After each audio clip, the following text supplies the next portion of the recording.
Kansas made a late-season push to clinch its record 14th straight Big 12 title a year ago. The Jayhawks may need a similar run to make it 15 in a row. The Big 12 race has tightened up heading into the final month of the regular season, with 5 teams within a game of the lead. The 11th-ranked Jayhawks are looking up in the standings after splitting their 2 games last week. "We've just got to kind of figure it out. We're a different team than we were a few weeks ago," Kansas coach Bill Self said. "It doesn't mean worse. It doesn't mean better. It means different, but we've got to figure it out. We haven't played well this last couple of weeks." The Jayhawks were forced to make a big adjustment when center Udoka Azubuike suffered a season-ending hand injury in early January. Kansas, 17-5, 6-3 Big 12, has been good at times without its big man but struggled in others. The Jayhawks dropped out of the top 10 of the AP poll last Monday and lost to Texas for the first time since 2014 on Tuesday, their 3rd loss in 4 games. Kansas received bad news from the NCAA on Friday, when Silvio De Sousa was declared ineligible the rest of the season and next after it was revealed that his guardian was paid to steer the athletic forward to Lawrence. The decision infuriated Self, who called it mean-spirited and vindictive. More bad news came when defensive stopper Marcus Garrett sprained his ankle in practice and couldn't play against No. 16 Texas Tech on Saturday. Galvanized by the adversity, the Jayhawks jumped on the Red Raiders from the start and never let up, rolling to a 79-63 victory that tightened the Big 12 race. Heading into this week, Kansas State and Baylor lead the conference at 6-2. Iowa State is 6-3, with Kansas and Texas Tech tied at 5-3. The Jayhawks have a chance to jumble the race even more on Tuesday, when they head to the Little Apple to face rival Kansas State. Balls rolling. Tennessee had some shaky moments after moving to No. 1 for the second time in school history, struggling to get past Vanderbilt and getting off to a slow start against West Virginia.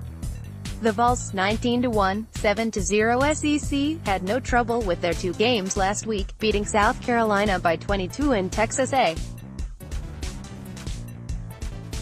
Tennessee is expected to stay at number 1 in Monday's AP Top 25 and has games against Missouri and Florida this week. Wolfpack clank No. 23 North Carolina State had an epically bad offensive day against No. 12 Virginia Tech on Saturday.